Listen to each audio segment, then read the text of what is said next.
Olá, pessoal, tudo bom? Vamos começar?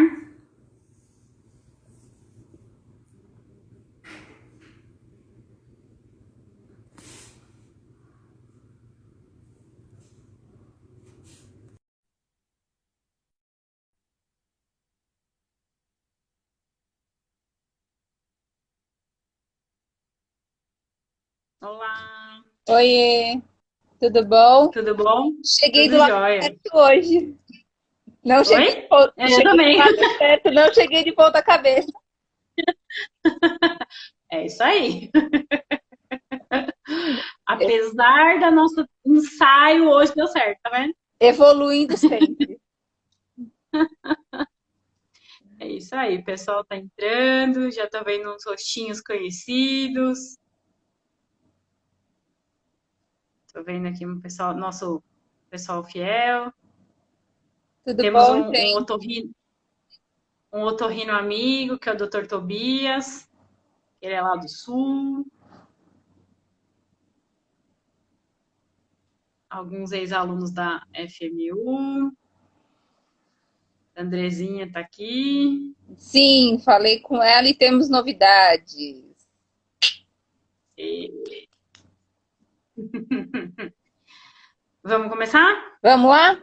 Eu acho que hoje, Aline, a Vamos. gente podia começar com uma revisão total, né? Falar o que é mascaramento, para que a gente usa mascaramento, atenuação interaural. A gente podia fazer um revival de tudo que a gente já falou a semana Tá ótimo, passada. acho excelente. E, pessoal que está na live, vamos pensar se vocês se interessam no assunto que eu e a Aline pensamos para a semana que vem. Falar sobre o laudo audiológico. Se é um assunto que vocês gostariam de discutir com a gente para a próxima semana. Tá bom? Vamos pensando e aí até o fim dessa nossa hora junto a gente resolve se vai ser.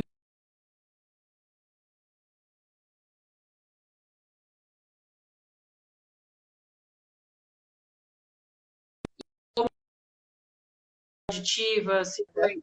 Oi, Oi, oi, agora voltou. Voltou? voltou. Oi. Então a gente pensou nesse tema pensando justamente na questão do laudo por conta das mudanças que tiveram, né? Das orientações, da utilização da escala da Organização Mundial da Saúde, e até mesmo pela questão assim, se tem uma só frequência alterada, eu fecho como perda, então a gente achou bacana discutir sobre isso. Então, se vocês toparem, é o que a gente vai fazer na semana que vem. Vamos lá? Bom, bora falar, bora mascarar. Acho que a primeira pergunta que a gente tem para responder é: o que é mascaramento? Não é o baile de carnaval. Não, infelizmente.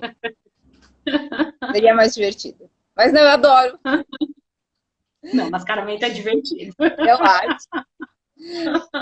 E o que é mascaramento? É a introdução de um ruído para anular anular a participação da orelha contralateral durante a execução de uma avaliação audiológica. Sim. E aí a gente também se pergunta, por que ruído? Por que foi escolhido esse estímulo, né? Se a gente utilizasse um estímulo de fala para atrapalhar a orelha contralateral, ou seja, a orelha não testada, o cérebro ia ficar analisando o que estava sendo dito e iria desconsiderar o apito, que é, no caso, tom puro, que é um som menos chamativo para ele. Se a gente usasse dois tons puros, então um de cada lado, o que o cérebro ia fazer? Cada hora ele ia ficar escolhendo qual dos sons ele iria prestar atenção. Então, a escolha do ruído, ela tem pela questão acústica própria do ruído, que ele é uma miscelânea desorganizada de frequências, e muito mais tarde se descobriu também que ele causa essa alteração do limiar por conta do efeito de supressão, né, que é o mecanismo de defesa da cópia. Então, esse é o motivo pelo qual se usa um ruído para conseguir separar as orelhas na hora de fazer as testagens.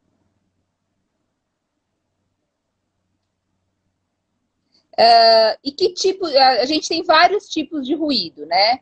Lá atrás, 20 anos atrás, quando eu me formei, 25 anos atrás, quando eu me formei, o tipo de ruído mais comum dos audiômetros ainda era o white noise. Hoje eu acho que é muito difícil, né, Li, a gente ter no mercado audiômetros com white noise. Ainda a gente vai ter em alguns serviços esses audiômetros, mas não é o ruído mais frequente de se utilizar.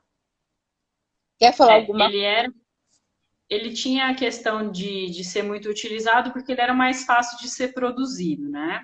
Mas ele tinha a desvantagem de que ele é de banda larga, ou seja, ele não separa frequência por frequência, e ele tinha a questão da perda de efetividade.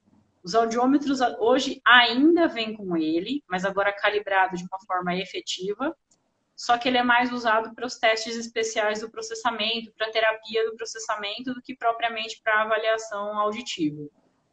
Antigamente, para quem é mais jovem, para ter ideia, a gente perdia 30 dB de efetividade, né? Então, grande parte das audiometrias condutivas bilaterais eram insuficientes para mascarar.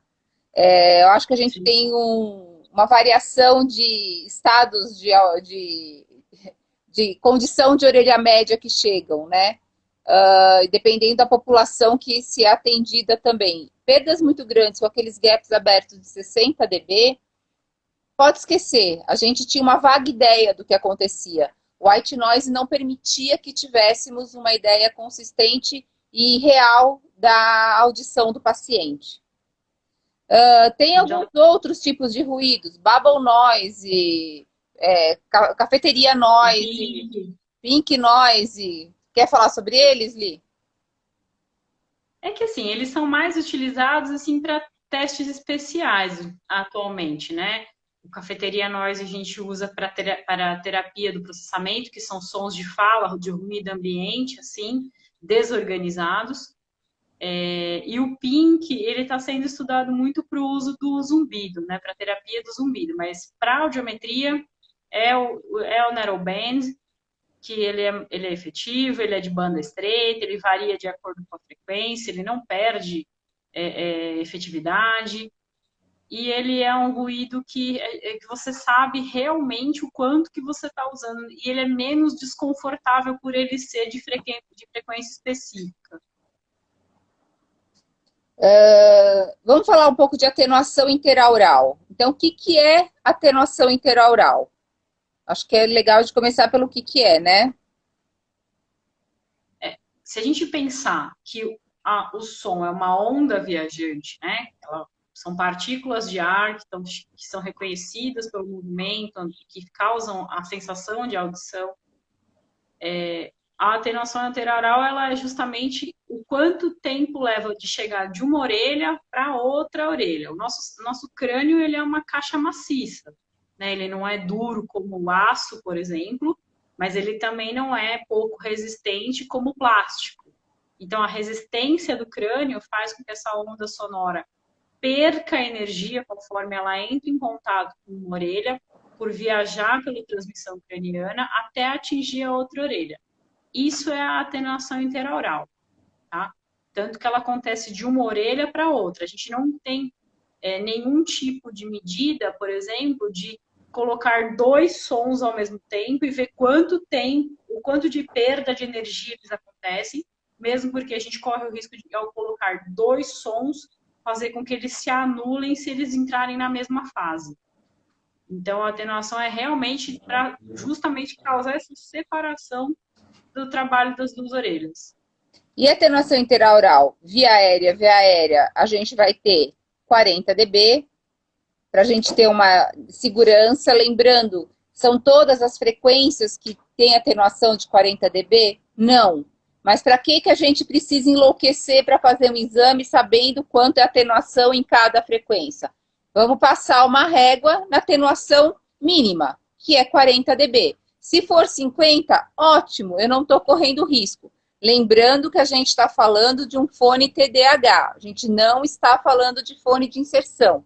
Para fones de inserção, essa atenuação interaural aumenta. Oi, Simone? Essa atenuação interaural aumenta, ela é maior. Isso. Deixa eu só fazer. Normalmente, quando a gente está dando aula, sempre a pergunta é assim: da onde surgiu esse 40, né? Esse 40 não é um número mágico, a gente não tirou ele da cartola.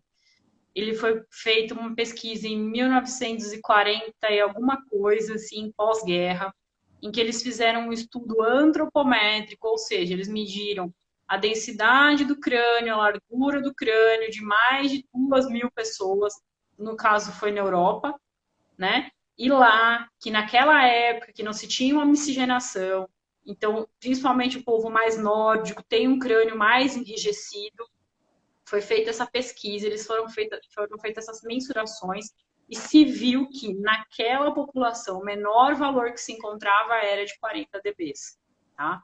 Então esse 40 não saiu da cartola. Não é um número mágico. Adorei, saiu da cartola. E a atenuação interoral via óssea é 0, porque o crânio vai vibrar como um todo, certo? E a gente não tem nada refratário no meio da nossa cabeça que impeça que a vibração do lado direito passe para o lado esquerdo, certo? Então a gente tem que lembrar sempre que a via óssea ela vai mostrar para a gente a melhor reserva coclear, porque a gente vai tirar a participação desse canal aéreo, né? Para pesquisá-la, da onda sonora entrar pelo canal aéreo. A onda sonora, na verdade, já transformada em vibração, vai entrar aqui pela mastoide e vai estimular diretamente a cóclea. Então, não passa por orelha média, não passa, é uma amplificação diferenciada. Por isso que a atenuação entre ósseas é 0. Algumas pessoas vão falar assim, mas eu já li que nem sempre. Então, mas na dúvida, o melhor é considerar 0. O nem sempre vai acontecer, assim como para qualquer variável dentro da área da saúde, né? Tudo que for sempre, tudo que for nunca está errado, né? Um remédio que é bom para tudo, muito provavelmente ele não é bom para nada, né? Então, nunca vamos usar sempre, nunca vamos usar nunca, é em geral. Então, assim, se a menor atenuação é 0, é dela que a gente vai, é nela que a gente vai confiar e é aí que a gente vai se pautar para fazer todos os nossos cálculos de exame. Mascaramento. Logoaudiometria. Alternação interaural é...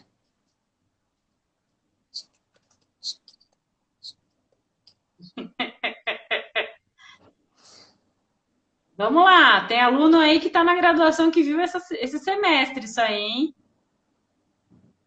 Tá valendo. 40 aí. Começa com 40 e termina com 5.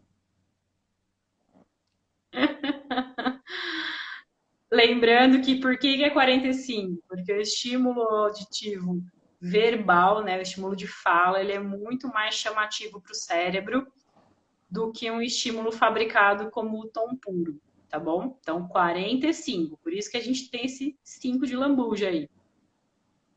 Não, Simone, não mudou. Sempre foi 45.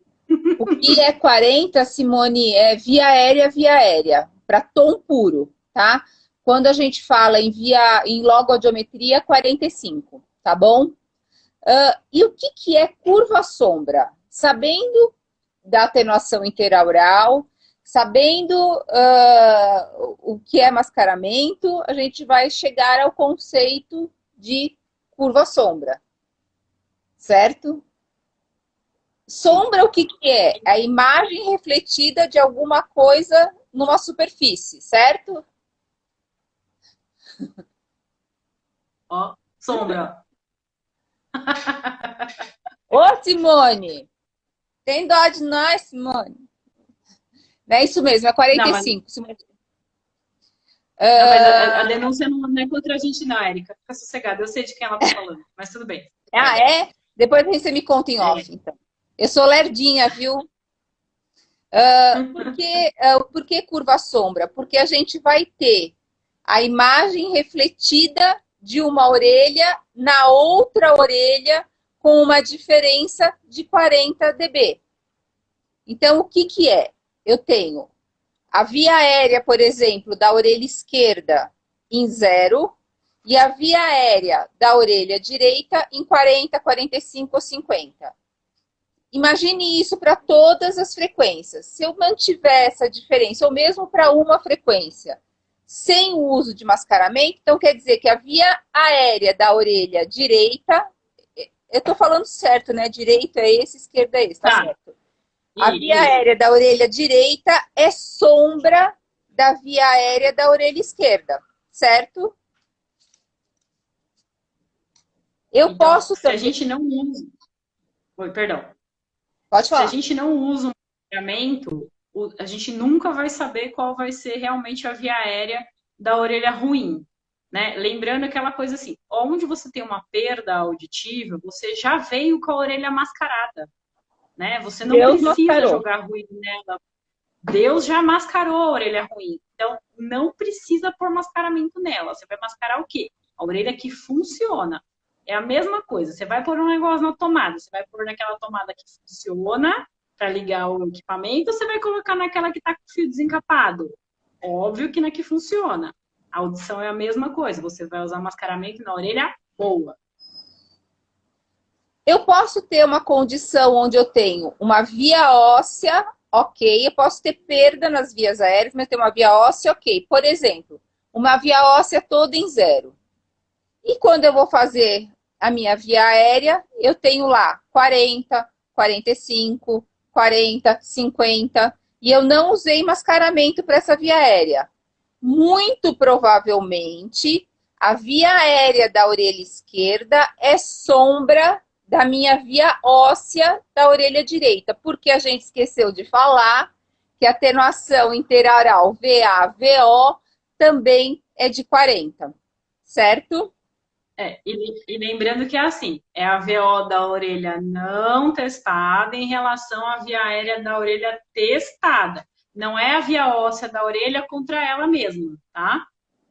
Eu tenho não é essa relação, é aqui e aqui. Será que dá para enxergar? Ó, nesse caso Dá. aqui, eu tenho a via aérea da orelha, da orelha esquerda em 0, lá em cima 0,5, e a via óssea da orelha esquerda em 0,5, a via aérea da orelha direita lá em 50, 40, 45. Se eu considerar que isso foi feito sem mascaramento, eu posso sugerir que a minha via aérea da orelha direita é uma curva sombra da minha via óssea da orelha esquerda, certo? Certo. Todo mundo entendeu isso? Tem uma pergunta aqui. Então, Sky, qual que é o seu nome primeiro, né? E assim, vai chegar exatamente em cima do limiar da orelha esquerda, que é melhor, né? Você vai colocar 55 dB, vai perder 45 de atenuação interaural e vai chegar em 10 dB. Mas aí a gente tem um raciocínio que é assim: o que você mascarar mudaria nesse caso, né? Ainda mais numa audição normal. Será que a gente não atrapalharia mais do que ajudaria colocando mascaramento numa situação como essa? Porque, assim, é praticamente simétrica nessa audição, né, do ponto de vista de logo. Então, eu acho que seria judiar o paciente desnecessariamente. Eu, particularmente, só uso mascaramento em logoaudiometria para paciente normal quando eu tenho suspeita do paciente ter alteração do processamento, né? Que é para justamente sustentar a atenção, porque existe essa possibilidade. A gente tem pacientes que têm audição normal, mas como eles têm o transtorno do processamento auditivo central, eles não conseguem sustentar a atenção, então a gente deixa um nível de mascaramento mínimo, assim, só para chamar a atenção, para conseguir fazer a audiometria desse paciente, tanto via aérea quanto logoaudiometria, de uma maneira mais fidedigna. Mas num caso de audição normal, assim, sem nenhum componente atencional, eu particularmente não usaria mascaramento. Você também não, né? Não faria Eu acho sentido. que, apesar da gente falar, ai, mas a outra orelha pode estar participando. Mas é normal, né? Então, eu acho que a gente tem que avaliar muito bem o porquê, né? Se o porquê não for um porquê com uma razão sustentada, não vale a pena o uso e, nesse caso, por exemplo... Digamos que você colocasse um mascaramento na orelha boa, né? Que é a esquerda, no caso, apesar das duas serem normais. Você talvez corresse o risco desse paciente ter uma resposta pior do que 92%, né? Que é o normal para logoaudiometria, para IPRF, por conta desse ruído que está ali, né? Então, eu acho que é um estresse desnecessário, tá bom? Né? Agora tem alguns conceitos também na audiologia, que é o submascaramento, mascaramento efetivo, o mascaramento mínimo, mascaramento máximo, mascaramento efetivo, submascaramento e supermascaramento. Né? Um monte de nome para falar o que funciona. Né? Basicamente, o que dá certo, o que vale a pena a gente prestar atenção. Então, o que é o mascaramento mínimo? Menor quantidade de mascaramento que vai produzir uma modificação do limiar de audibilidade e que vai ser efetivo para mascarar a orelha contralateral. Certo? Então, por exemplo, a orelha direita, o limiar era 0, tá? E eu fui fazer a orelha esquerda, deu em 40. Se eu colocar 5 dBs aqui, ou seja, transformar esse 0 em 5, eu acabo com essa diferença de 40? Acabo, né? Passa a ter 35. Então, quantos dBs eu usei de mascaramento? 5. É o mascaramento mínimo, né? Ou seja, eu consegui fazer com que a diferença de 40 deixasse de existir. Mas a gente gosta de ter certeza absoluta, né, do que a gente está fazendo, porque assim, apesar desse número 40 ter sido a menor intensidade que se chegou lá em 1940, hoje em dia a gente não tem como ter certeza absoluta que esse é o valor mais adequado. A gente já encontrou na ciência um valor de 35, de 30 dB, por conta da configuração do crânio, né? Então, como a gente não gosta de deixar, né, dar sopa pro azar, a gente põe um pouquinho mais, que é para garantir. Então, mas o mascaramento mínimo é o suficiente que você usou para acabar com essa diferença de 40. O mascaramento máximo é a quantidade de mascaramento, o nível de mascaramento máximo que você pode colocar na orelha não testada, que não supermascare o limiar de audibilidade da orelha testada. Certo? Então, assim, você está usando mascaramento aqui na orelha direita. Digamos que ela é a orelha ruim. O quanto você tiver... Aliás, perdão. Você está usando na esquerda porque a direita é a orelha ruim. O quanto você estiver usando aqui, não pode correr o risco de sofrer a ação da atenuação interaural e piorar o que já está ruim. Né? Oi, Fê. Então, assim, aqui a gente tem que ter um valor limite de segurança, que é o que eu estou usando na orelha boa para atrapalhar a orelha ruim não seja suficiente para atravessar e piorar a situação. Tá vendo? Os corações vão aparecendo. Então, pessoal, o supermascaramento é como se a gente pusesse uma quantidade de ruído na orelha não testada tão grande que ela transborda para a orelha testada e piora o funcionamento dela. Então, a gente não pode deixar isso acontecer. Não pode sair da orelha não testada e atrapalhar a orelha que você está testando. Ela já é atrapalhada, ela já é ruim. Ela já é um impedimento divino já. E o mascaramento efetivo é o que está entre o mínimo e o máximo. É o que funciona de fato. Eu preciso, para ter certeza de um exame, ir do mascaramento mínimo até o mascaramento máximo? Não, né, gente? Você não vai aguentar, o seu paciente não vai aguentar, não tem o porquê. Economicamente falando, você vai demorar muito mais tempo na sua audiometria. Então, um exame que você faria em 15 minutos na sua agenda, você vai ter que marcar de meia em meia hora, porque se você quiser testar para ter certeza, não precisa. Você tendo certeza de qual é a atenuação interaural e de qual é o mascaramento efetivo para aquele paciente, tirou a diferença de 40 com segurança, isso é, deixando uma rebarba, passou a régua, testou uma frequência, vai para a próxima. Não precisa ficar nessa de ir do mínimo ao máximo. O submascaramento, o que que é? É o que está abaixo do mínimo, certo? É um mascaramento que não faz efeito. É aquele que não provoca uma mudança de limiar suficiente para tirar a diferença de 40 dB entre a orelha testada e a orelha não testada. Certo? Quer complementar, ali?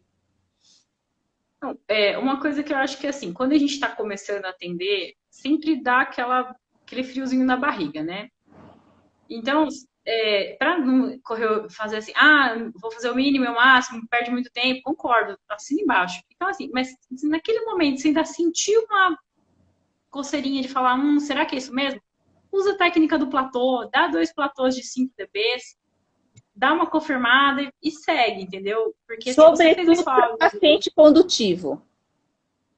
Exatamente. Paciente condutivo é o que a gente mais precisa dar, sempre esse gásinho a mais, só para dar aquela confiança de que realmente aquele limiar é aquele. Mesmo porque é aquela coisa, gente, a audiometria a gente depende da resposta do paciente. Se o paciente não entendeu que ele tinha que levantar a mão para o apito mais baixo, mais, né, como eu brinco com eles, que é a fumacinha do som, ele vai te responder errado e você vai mascarar errado. Então, primeira coisa, assim, começou a ficar estranho, dá a instrução toda de novo, né? Mas confia no mascaramento efetivo, não precisa ficar com esse negócio de máximo e mínimo, porque realmente acaba dando muito trabalho, o paciente fica muito cansado e você acaba se perdendo no raciocínio, tá? E quando a gente fala em condutivo bilateral, a gente sempre tem, que não tem uma audiometria anterior para você começar a ter uma base, pensa, se começar a dar uma via aérea de lá 40, 50, 60, às vezes vale a pena você já colocar um mascaramento contralateral, né? Quando você está na segunda orelha, para você ganhar tempo, porque senão você fica com aquela vontade do suicídio de ter que refazer toda a sua via aérea depois que você descobre que a via óssea do seu paciente é toda em zero. Então, sempre vai fazendo o raciocínio clínico no decorrer do exame. Espera aí que tem umas perguntas aqui, Li. A Sil perguntou pra gente se a gente pesquisa só uma via óssea. Então, depende. Depende, mas Sil, explica assim pra gente, em que caso que você faz essa pergunta? Num caso de condutivo bilateral, por exemplo, se a gente faz primeiro sem mascaramento e depois faz com mascaramento, é isso que você quer saber? Ou então se uma orelha é normal e a outra é condutiva. Explica pra gente a pergunta, Sil. E a Simone perguntou pra gente do recrutamento. Simone, então, o mascaramento ele não tem muita ação no recrutamento, porque justamente essas pessoas têm um problema coclear, né? E aí, a hora que você joga o mascaramento, a cóclea dele já é reativa, né? Então, ela não vai mesmo porque, assim, a gente nunca vai usar, por exemplo, 90 dBs de mascaramento, né? 100 dBs. A gente usa sempre o eficiente, o máximo que, mesmo que o paciente tenha uma perda, a não ser que o limiar dele seja em 120, aí você vai usar 85 dBs de mascaramento, né, na orelha boa. Mas é muito difícil a gente usar esse tipo de relação. E assim, o mascaramento é uma coisa rápida, né? Testou, encontrou, você já abaixa o volume que é para o paciente, porque é um sofrimento, é muito chato. Recrutante ou não, o ruído é muito ruim. Então, a gente sempre tenta poupar o máximo possível o paciente desse tipo de transtorno. Fê, a Fernanda perguntando se a gente vai falar sobre processamento. Podemos marcar um bate-dia e um novo bate-horário para falar sobre mascaramento? Processamento. Condutivo ou misto bilateral? Então, Sil, se ele é condutivo ou misto bilateral, sempre a gente vai mascarar as duas orelhas. Vamos supor, você está fazendo a É, primeira vez o paciente, você não tem ideia de limiar, você sabe que ele é condutivo bilateral. Para ter mais segurança, o que você pode fazer? Fazer uma primeira testagem de via óssea sem mascaramento. Você vai chutar que esse mascaramento é de uma das orelhas. essa via óssea. Essa via óssea é de uma das orelhas. Você vai mascarar essa orelha e vai descobrir qual é o real limiar da outra orelha. Por quê? Você descobriu qual é o real limiar? Porque essa orelha que você chutou, que é o mascaramento dela, você já sabe qual é a menor intensidade que esse paciente vai te responder para a via óssea. Então, melhor que aquilo não vai ser. Então, você vai testar outra orelha, vai descobrir qual é a via óssea real. Aí você vai apagar essa via óssea que você descobriu como sendo a melhor, vai mascarar a orelha contralateral com os limiares reais de via óssea que você achou. Aí você mascara a orelha direita, nesse caso, e encontra os reais limiares de audibilidade de via óssea da orelha que você havia chutado. Mas o que você vai ter que prestar atenção agora? Fazendo isso, meu limiar de via óssea das orelhas encontradas, então a minha via aérea pode ser curva sombra do limiar de via óssea que eu encontrei agora? É esse o maior perrengue dos condutivos bilaterais, dos condutivos ou mistos bilaterais, que não basta eu achar a via óssea real. Quando eu acho a via óssea real, eu tenho que saber se a via aérea que eu havia encontrado também é real, porque ela também pode ser a curva sombra da via óssea que eu tinha encontrado e, raio Jesus, vou ter que começar tudo de novo. né? E assim, os casos simétricos, né, de misto e condutivo, são casos que a gente nunca vai achar o valor efetivo do mascaramento, né? Aliás, nunca não. Mas na maioria das vezes a gente não vai conseguir achar um mascaramento efetivo de via óssea da orelha não testada para via aérea da orelha testada. Justamente porque a quantidade de mascaramento que eu utilizar, eu vou sempre correr o risco de super mascarar a óssea da orelha testada. Então, se eu comparar essa óssea aqui, que é a da não testada, com essa aérea, essa óssea aqui, ó, eu corro o risco de supermascarar ela, tá? Então, a gente tem que tomar bastante cuidado com os casos simétricos, condutivos e mistos e ter muita, sim, tranquilidade no coração que você fez o melhor que você pôde para impedir uma orelha de responder pela outra, tá? Mesmo porque, assim, se as orelhas tiverem coisa de 5 dBs, né, de diferença entre elas, assim, não vai matar ninguém, né? Na hora de pôr uma prótese, isso não vai ser, por exemplo, um empecilho. Mesmo porque a hora que você vai testar um aparelho auditivo, hoje os recursos são tão avançados que eles conseguem mexer nos limiares até 0,1 dB, para vocês terem uma ideia. Então, na hora do ajuste da prótese, não vai ser um problema tão grande, tá? Aonde que pega a questão da gente saber a óssea real, né? Que é o que a gente estava falando, de ter que mascarar os dois lados para achar as ósseas reais. É na hora de cirurgia, tá? Então, se a gente tem um caso de otosclerose em que você tem uma melhor reserva nuclear, né, de um lado e do outro não, o médico vai optar por mexer no lado ruim para a cirurgia, para a colocação da prótese de titânio, de ouro, em vez de mexer na orelha boa, né? Para não correr o risco de piorar o que ainda tinha de um resto melhor. A mesma coisa na questão condutiva. Por que você precisa saber a óssea real? Para saber se aquele lado, se aquelas duas orelhas, por exemplo, necessitam de um tubinho de ventilação, né? Se aquela otite é crônica, se você está tendo calcificação da cadeia tímpano-circular por conta da otite recorrente. Então, essa é a função da óssea real. E também depois em monitoramentos, né, pós-operatórios também, que o médico está fazendo o segmento do paciente, vai ser importante. Mas, assim, tem uma hora que a gente vai ter o limite tecnológico que hoje a gente não consegue ultrapassar, e às vezes vai ter que o limite humano também. E eu acho que nada como escrever no exame, né? Os limiares de audibilidade foram retestados e as respostas mantiveram constantes. o mínimo de via óssea pode ter supermascarado o lado contralateral. Então, o exame ser feito com muito cuidado, e quando a gente chega no limite humano, muitas vezes, do paciente, escrever para o médico o que aconteceu durante a realização do exame. Né? Porque às vezes a gente tem também um paciente que responde 1h40, outra hora em 50, outra hora em 45, e você volta a testar, ele vai responder em 35, depois vai responder em 40, em 50, você fala, meu Deus, qual é o limiar? Talvez aquele limiar que ele respondeu a maior parte das vezes.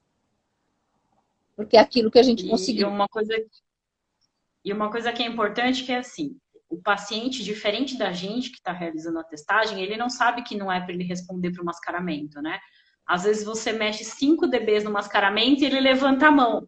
Só que ele não está respondendo para o tom puro, ele está respondendo para o mascaramento.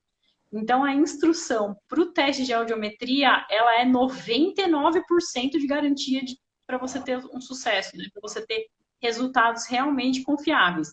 E o reforço dessa instrução vai mudar de frequência. Eu particularmente, eu tenho uma briga muito grande com algumas questões da áudio, que é assim, você não pode dar pista para o paciente que você vai mudar de frequência. Gente, desculpa. A gente que já trabalhou com áudio ocupacional, a gente tem uma questão que é assim, a gente pega o simulador na hora que ele entra na sala. Ele não precisa nem abrir a boca. O jeito que ele entra na sala, que ele olha seu audiômetro, você já fala assim, é simulador. Mas esse cara é o 0,0001 que vai acontecer no seu consultório, né? A não ser que você trabalhe em medicina do trabalho. Aí esse número aumenta um pouquinho. Mas se é o seu consultório clínico, o paciente não está lá interessado em te enganar, né? Não está lá interessado em conseguir o processo. Ele está lá interessado em saber o quanto ele ouve. Então, Oi, sempre Andréia. reforce isso assim. Aí, ó. O povo da Paulista. Ai, André! E assim, quantas vezes você não vira para o seu paciente e fala, presta atenção, o mais baixinho que quer ouvir, que está ouvindo, presta atenção, vamos lá, olha lá, não está ouvindo? E se o paciente quer de fato que aquele exame seja real, ele vai colaborar, né? Não sei quantas de vocês conheceram a professora Alda Borges, que eu amo de paixão. Ela falava assim, para pegar um simulador, você fala bem baixinho. O seu zíper está aberto. Mas fala numa intensidade baixa. Se você pegou a pessoa desprevenida e a pessoa foi ver se o zíper está aberto, você fala, já sei que esse não tem perda. Né? Então, assim, tem algumas coisas que a gente vai fazendo, você vai fazendo na prática clínica, e ela falou isso durante uma aula no meu 2º ano de faculdade. E eu trabalhei muitos anos em medicina ocupacional numa grande indústria aqui de São Paulo. E numa multinacional, quer dizer, eu usei quantas vezes o truque do seu zíper tá aberto. Porque se o cara quiser te enganar, ele não vai conseguir te enganar. Né? Então a gente sabe, e o simulador, ele tá na cara dele que ele tá simulando. Né? Não tem por onde fugir. Ele tem reflexo cócleo-pálpebral. Você tá dando lá 110 e o cara tá piscando assim, ó. Surdo não faz isso, tá, gente? Então, tendo reflexo cócleo-palpebral com estímulo alto, pode apostar que é simulador. Mas isso é um assunto para... essa é uma outra boa live. Vamos falar de simulação na audição. A gente tem também o paciente surdo que quer ouvir.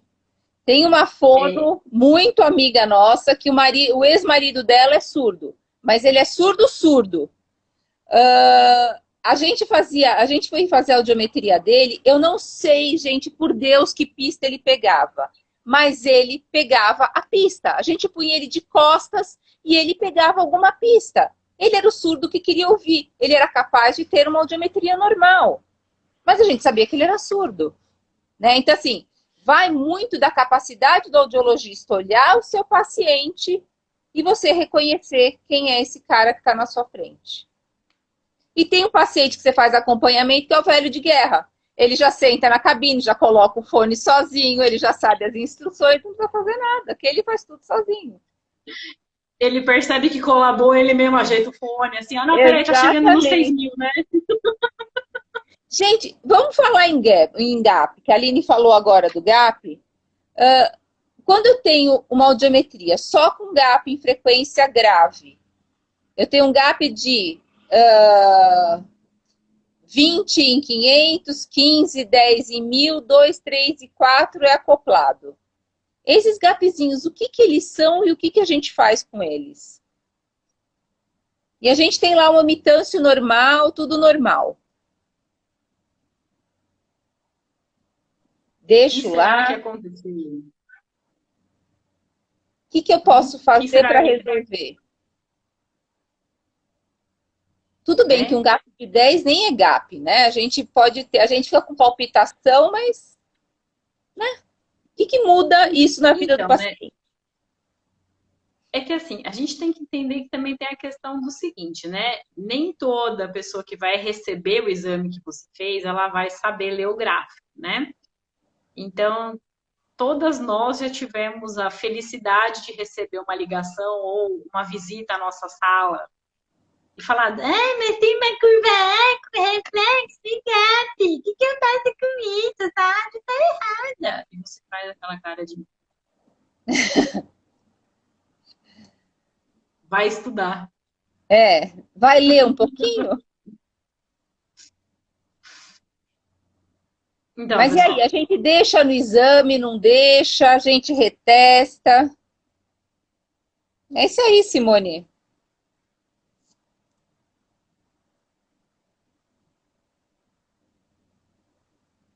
bom, enfim, a gente tem que pensar que esses gaps são pequenos, né? Mas a gente, é o que eu falei, quando você que está refazendo, você que está fazendo o exame, você controlou tudo. Mas a pessoa que está recebendo o exame, ela não está lá para saber que você fez isso.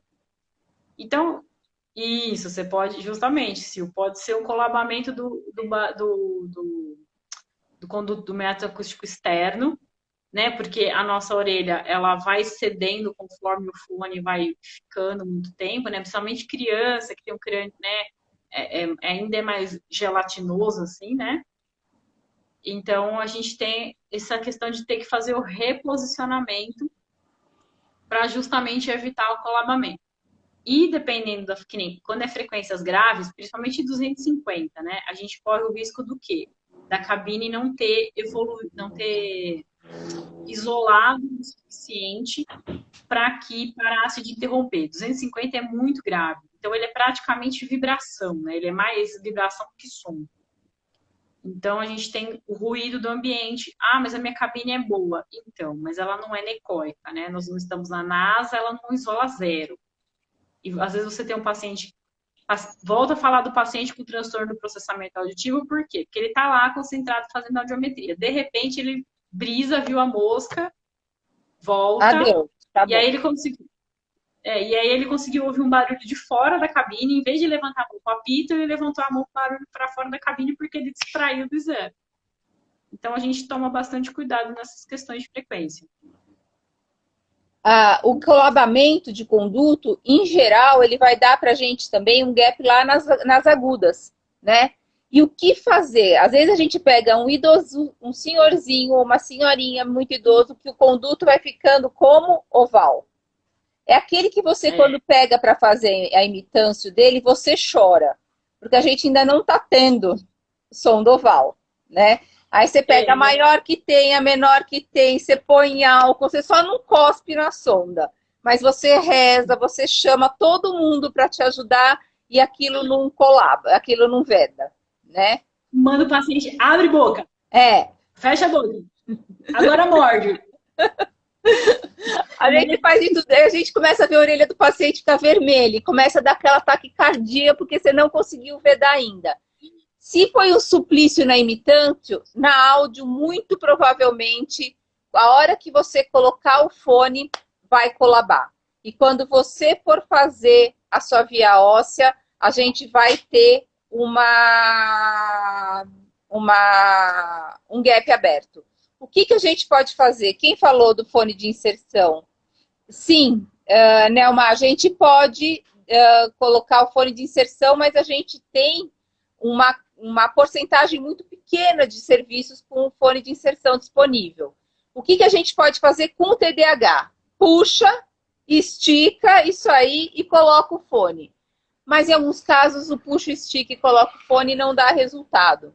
Uma possibilidade que costuma ser efetiva é pegar a sonda de bebê, você coloca bem lá no fundo do meato, mas atenção, para fazer isso você tem que ter a pinça para tirar essa sonda de lá, porque senão o paciente vai para casa. E não pode esquecer. Então, coloca o barbante no dedo para não mandar o paciente embora com a sondinha dentro da orelha, certo? O duro é que você coloca o barbante e não lembra porque colocou no fim da audiometria, né? Mas a gente pode colocar... Quem nunca? Hã? Quem não? Quem nunca? Aí você sai correndo no meio da rua atrás do paciente. Minha sonda, minha senhora! Aí você coloca a sonda na orelha do paciente, mas tem que ser profunda o suficiente para pegar essa parte de cartilagem do conduto, que é ela quem vai colabar. E não pode ser grande o suficiente para vedar a orelha do paciente e abrir melhor, vai ser pior a emenda que o soneto. Então, coloca a sondinha, retesta e depois você tira. Lembrando que você só vai colocar essa sondinha se você tiver com o que tirar. Porque com a mão você não vai conseguir tirar e nós, profissionais da saúde, não podemos ter unha comprida, muito menos unha de gavião grande o suficiente para pescar uma sonda na orelha do outro, tá? Então tem que ter e depois essa sonda vai ter que ser muito bem higienizada, que eu acho que é um outro capítulo bacana a gente falar de biossegurança, certo? Eu acho ótimo. Então, essa sondinha pode resolver se o estica, puxa e coloca, que a gente faz assim, né? A gente estica aqui, coloca o fone e reza. Porque a gente não sabe, às vezes tem senhorinha que tem a cabeça, por exemplo, mulher. Tem mulher que tem a cabeça muito pequenininha, elas são muito miudinhas. E o nosso fone, por mais que ele esteja calibrado, por mais que ele exerça pressão, não é suficiente para o estica e puxa dar certo. Então, a sondinha pode resolver o problema e pode dar para a gente uma possibilidade de fechar esse gap, principalmente nas agudas. Eu acho que tem mais alguma coisa em áudio que faltou falar de revisão? A gente falou do que é, do como usa, uma coisa que...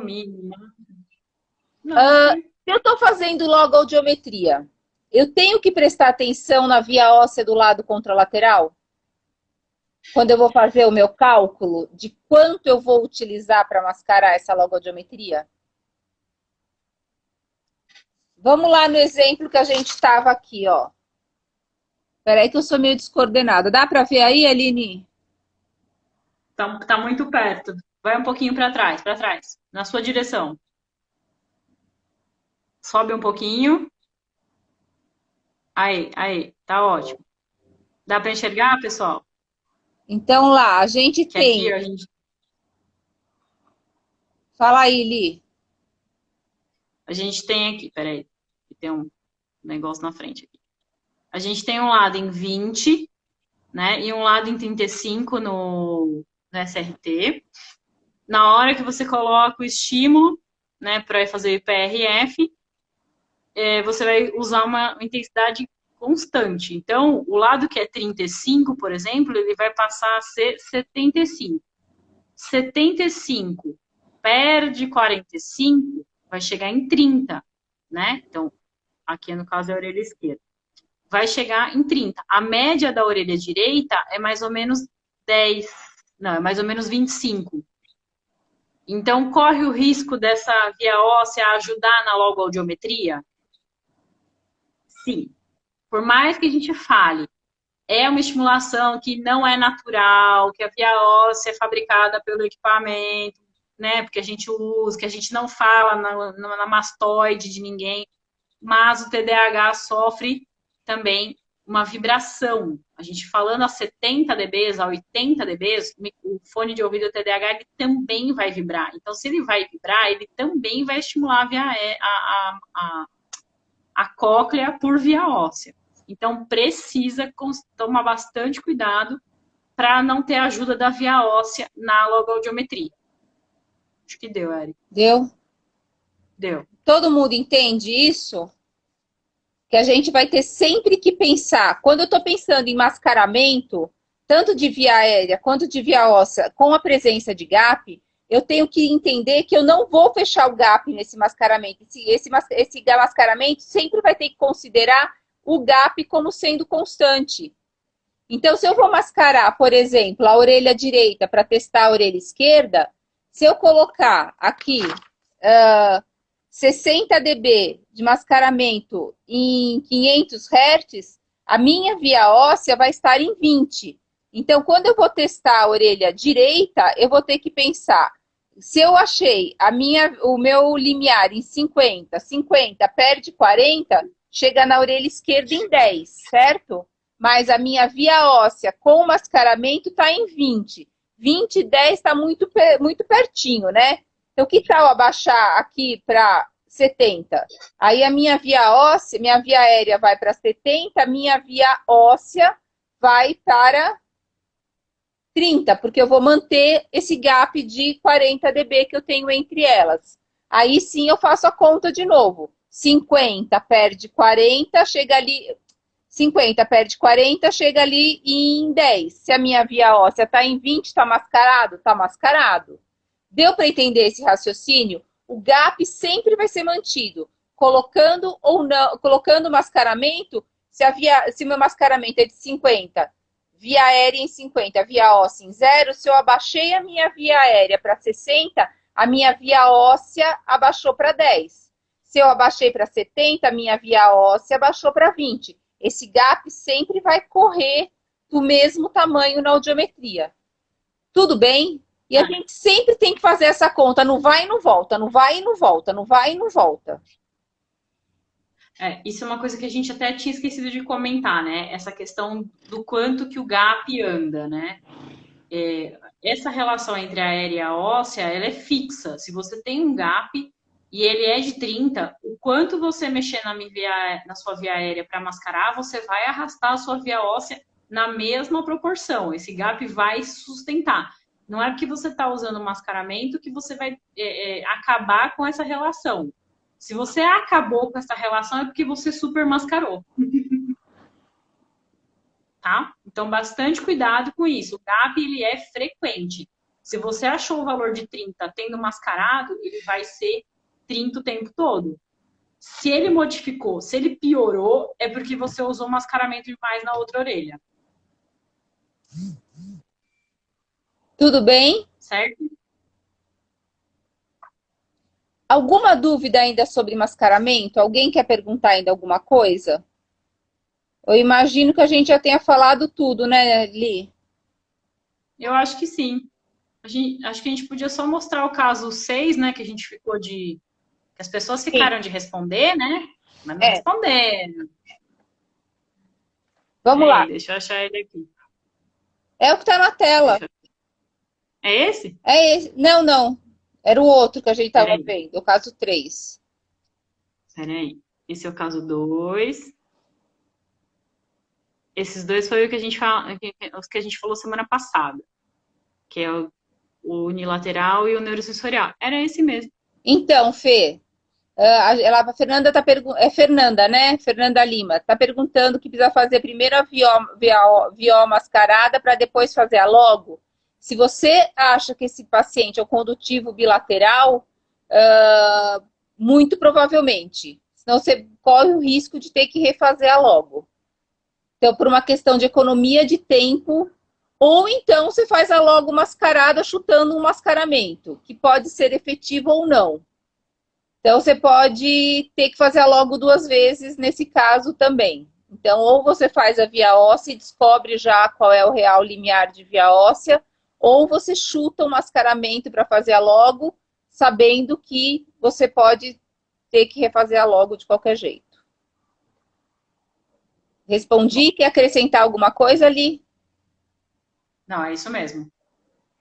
Então, pensando nesse caso que vocês estão visualizando, esse é um caso em que a via óssea da orelha esquerda, se ela não for mascarada, ela nitidamente vai responder pela via aérea da orelha direita, tá? Então, fiz a orelha esquerda, as vias aéreas, elas estão praticamente simétricas, né? Elas não têm quase uma diferença de 15, acho que só em 1000 É só em 1.000. É. Li, No resto, a diferença entre si. deixa eu só Oi, te diga. interromper. A gente está com 5 minutos para o Instagram derrubar a gente. Eu acho que a gente não vai conseguir discutir o caso inteiro, resolver esse caso inteiro em 5 minutos. O que você acha da gente abrir a semana que vem resolvendo essa audiometria e já entrando para a questão do laudo? Deixa eu voltar. Ah, eu acho ótimo. Eu Vamos acho fazer isso? excelente. O que vocês acham? Vamos. Então, Simone, colocar em prática só tem uma solução, praticando muito. É você, na hora, relembrar todos, assim, ter em mente sempre os números 40 e 45. Enquanto você faz a via aérea, sempre pensa no 40. Essa vai ser a sua meta. Não deixar que diferenças maiores que 40 estejam presentes no seu exame. Essa é a meta do exame do começo ao fim. E depois, na logo 45. Não pode ter essa diferença presente. Então, semana que vem, a gente vai abrir falando desse caso. E a gente vai discutir laudo. A média de hoje foi mais baixa que a média de participação. A gente teve uma média de participação entre 30 e 40 pessoas a semana passada. Hoje a gente ficou entre 15 e 20. Não sei se por conta da mudança de horário. Vamos manter esse horário ou vamos voltar para o horário das 15? O que vocês acham? Que eu acredito que para mim e para a Aline, por hora a gente consegue se arrumar nos dois horários. Enquanto isso, a semana que vem a gente vai falar sobre, abrir resolvendo esse caso e depois a gente vai discutir a questão do laudo. E logo depois que a gente discutir a questão do laudo, a gente sobe um material de apoio para vocês no site. Também a gente deixa a bibliografia disponível para vocês depois da discussão, tá? O curso da Aline de emissão vai acontecer, eu já sabia a data, mas eu não anotei aqui para falar para vocês. Espera aí. 1º de junho. 1º de junho? Então, em 1º de junho, às 15 horas, Simone. Então, dia 15 de junho, dia 1º de junho, a gente já tem a primeira aula do curso de emissão autoacústica da Aline, tá? Vão ser 4 aulas, 2 aulas gravadas e 2 aulas ao vivo. As aulas ao vivo também ficam gravadas depois da edição e todos os participantes vão receber o link e vão poder assistir novamente a aula. Entre hoje e amanhã, entre amanhã e depois de amanhã já deve estar no site aberta para quem quiser. O site é www.siglaeducacional.com.br. Esse curso vai entrar no link Fonoaudiologia, cursos de curta duração, tá? Amanhã já vai estar aberto. Lembrar mais uma coisa, a gente tá com programa de bolsa na sigla, tá? Então, os cursos de especialização, todos eles vão ter bolsa de estudo. Então, a gente tem 15 vagas de bolsa por curso. Quem tiver interessado, entra no site que lá tem as regras para a bolsa. A gente conseguiu dar um desconto muito legal para a bolsa. A Aline, em particular, é coordenadora do curso de especialização em audiologia clínica e especialização em processamento auditivo. Em breve a gente vai ter o aperfeiçoamento em eletrofisiológico. Especialização em prótese. A especialização em prótese com a Elaine Soares, a especialização em otoneuro com a professora Andresa, a especialização em motricidade orofacial com a professora Paula, especialização em linguagem do adulto com a Vanessa Tomé e especialização em linguagem da criança com a professora Monique, que daqui a pouco já vai estar no ar também. E daqui a pouco o Instagram vai derrubar a gente. Então vamos voltar para as 15 horas, é isso?